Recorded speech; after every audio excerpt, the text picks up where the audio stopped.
Assalamu alaikum students, how are you all? As we know that I have completed the last chapter of the month of September, the sentences. Now today I am going to start the second chapter of the month of September, the clauses. Now student, this is your book, the grammar tree, book 8. Now let's move on the topic, the clauses.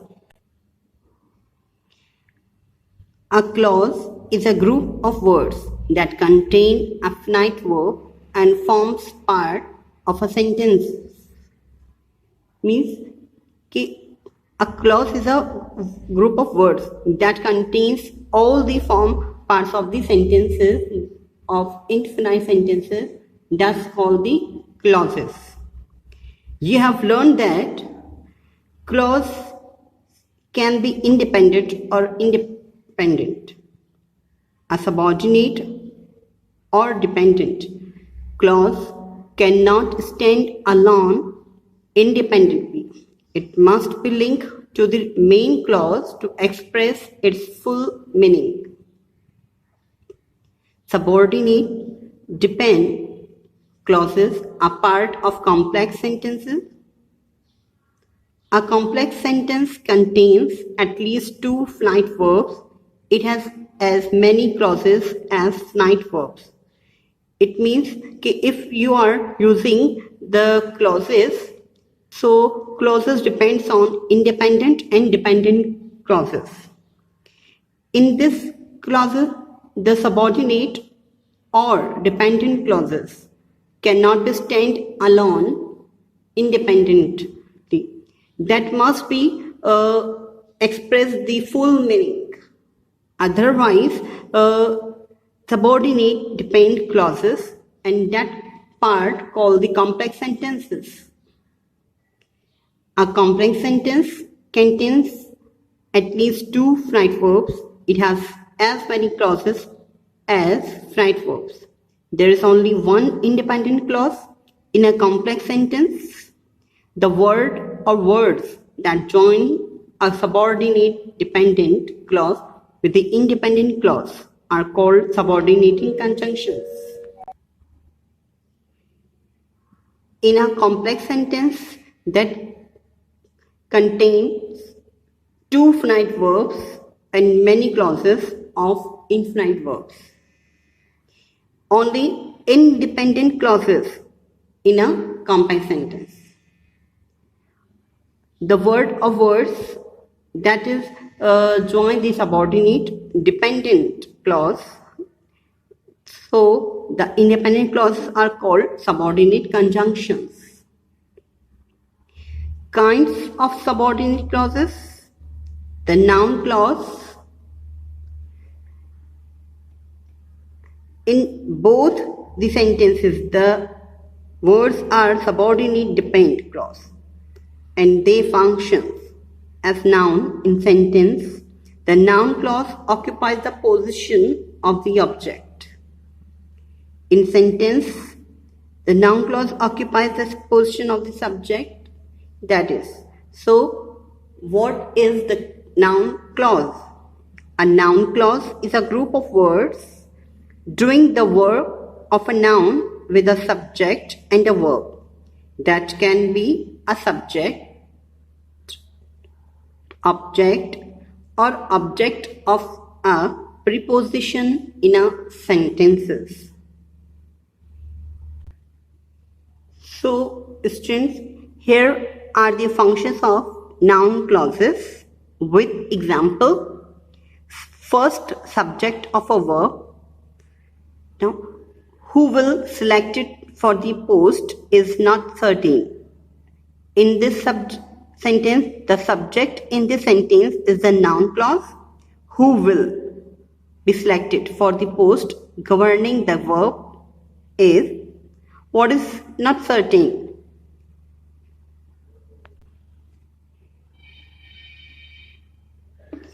Object of a verb. I forgot what you had told me. In this, the object of the transitive verb is forgot. In this sentence, the noun clause, what you had told me, forgot what? Object of a participle, learning that I was ill, he came to visit me. In this sentence, the noun clause is that I was ill is a noun clause. In this sentence, is the object of the present participle is learning. But learning what? The finite verb came has he as its subject in the main clause. Now, object of an infinite verb, he came to tell me that the school was closed. The noun clause is in this sentence that the school was closed. In this sentence is the object of the infinitive to tell. To tell what? The main clause is he came. Then after, object of a preposition, they somehow live on what they earn. The noun in this sentence, the noun clause is what they earn, and in this sentence is the object of the preposition is on. On is the preposition. On what? The main clause is they somehow live. It is the main clause of the sentence. Then after, complement of an intransitive verb of incomplete predication. Life is what we make it. The noun clause what we make it in this sentence is the subject complement of the verb. Here is. In opposition, addition to a noun or pronoun. Example, the news that a plane had crashed came as a shock to me. So in this, the noun clause is that a plane had crashed is a noun clause is in opposition to the noun, the news. The main clause is the news came as a shock to me. So student, here the expressions that do not express complete thought. The boy is, the man was, they are not giving the complete thought. So they are thus called verbs of incomplete predication. That calls. Words added to complete the meaning of a verb of incomplete predication are called its complement. The boy is clever. It is a complete sentence and giving the complete thought and meaning. The man was old and grey. It's also the complete sentence and giving the complete thought. Now the adjective clause. What is adjective clause?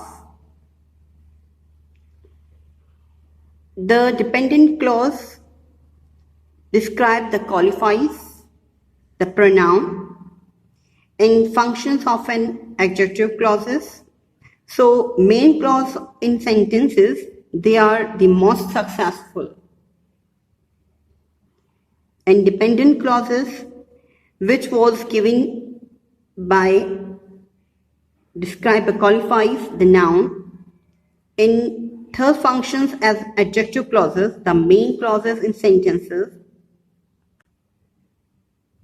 Now, definition of an adjective clause. Okay, what is the definition of the adjective clause? An adjective clause has the following important aspects. First, it contains a subject and verb like any other dependent clause. Means in this sentence that you have to find subject and verb like the other dependent clauses. Next, as it functions as a dependent clause, it therefore cannot stand alone as a complete sentence. So in this form, dependent clauses cannot be stand alone in the complete sentences.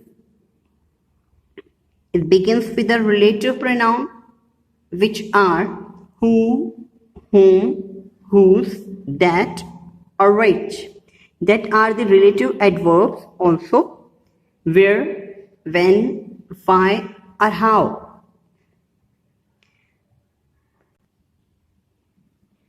Now, the punctuating the adjective clause correctly. First, an adjective clause performs the role of a defining clause, which means that it helps us to define or identify the person, place, or object being referred to in the independent clause. If this clause is removed from the sentence, we are not sure which specific person, place, or object is being referred to. The adjective clause is thus not separated from the rest of the sentence with commas. So, punctuating the adjective clause correctly, in this sentences we should be define the role of the clauses, which means that help define and identify the person, place, object, things that is referred in the independent clause, and in this clause is removed if from the sentence, so we are not sure that the specific person, place, or object is referred or not. So adjective clause is not separated from the sentence with the commas. This is in contrast to a non-defining clause, which merely provides us with additional but not essential information about the person, place, or thing we are talking about. If a non-defining relative clause is removed from a sentence, some detail may be lost, but the overall meaning of the sentence remains the same. Non-defining clauses are always separated from the rest of the sentence with commas or parentheses. So in this non-defining clauses, we should be provide additional but not essential information about the person, place, or thing to whom we are talking about. But non-defining relative clause is removed from a sentence, that is maybe lost the details and overall the meaning, but remain the same. Non-defining clauses are always be separated from the sentences with commas or parentheses portions. Now, the adverb clause. An adverb clause is a dependent clause which contains a subject and a verb and is introduced by a subordinate conjunction. It performs the role of an adverb, modifying the verb of the independent clause and indicating when, where, why, for what purpose, to what degree the action takes place. It can also modify an adjective or another adverb and is used to show contrast and concession. And the kinds of adverb clauses: first, adverb clause of time; second, adverb clause of place; third, adverb clause of reason; and fourth, adverb clause of degree or comparison. That are the kinds of the clauses, adverb clauses. Now today I'll explain the first kind, adverb clauses of time, that modifies the verb in the main clause indicates what the action takes place. It introduces the subordinate conjunctions like when, where, anytime, before, after, till, while, since, just, as soon as often as.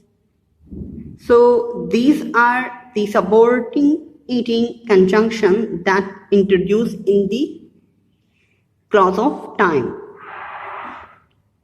So now students, I have explained the chapter of clauses, which is the from month of September.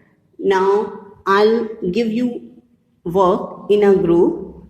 So do it as you are doing before.